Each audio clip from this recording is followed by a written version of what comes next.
Disnatalis SMP dan SMK Pesona Diwantara ke-10 dibuka resmi pembina Yayasan Pesona Diwantara pada Sabtu kemarin dengan digelar turnamen futsal sebagai olahraga yang banyak diminati di wilayah Bogor Barat. Turnamen ini diikuti 16 sekolah dasar dan 29 SMP dengan sistem setengah kompetisi. Pertandingan futsal akan bermain setiap hari Kamis hingga Sabtu. 59 tim futsal akan berebut menjadi yang terbaik di wilayah Bogor Barat, Kabupaten Bogor. Selain turnamen futsal, pihak Yayasan Pesona Diwantara juga tebar beasiswa pendidikan untuk bergabung di SMP dan SMK Pesona Diwantara.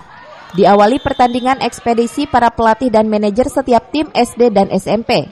Turnamen futsal kita adakan di momen pada saat ulang tahun sekolah. Itu karena memang futsal itu kan digandrungin ke masyarakat. Anak-anak sekolah dari SD sampai SMA itu hampir semua ada yang punya ekskul sekolah dan senang main futsal, sehingga karena memang banyak yang anak-anak itu senang futsal, ya kita adakan kegiatan lomba yang mudah-mudahan dengan adanya lomba atau turnamen futsal ini bakat anak-anak itu terasah ya, kemudian dikeluarkan pada saat sekarang ada turnamen ini.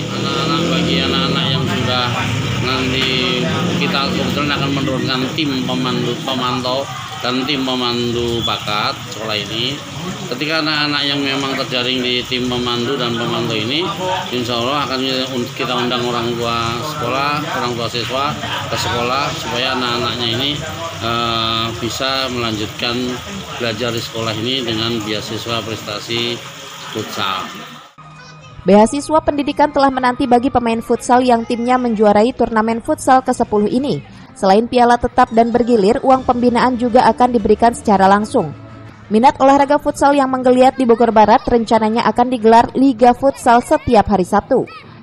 Dari Lewisadeng, Kabupaten Bogor, Iman Abdurrahman melaporkan.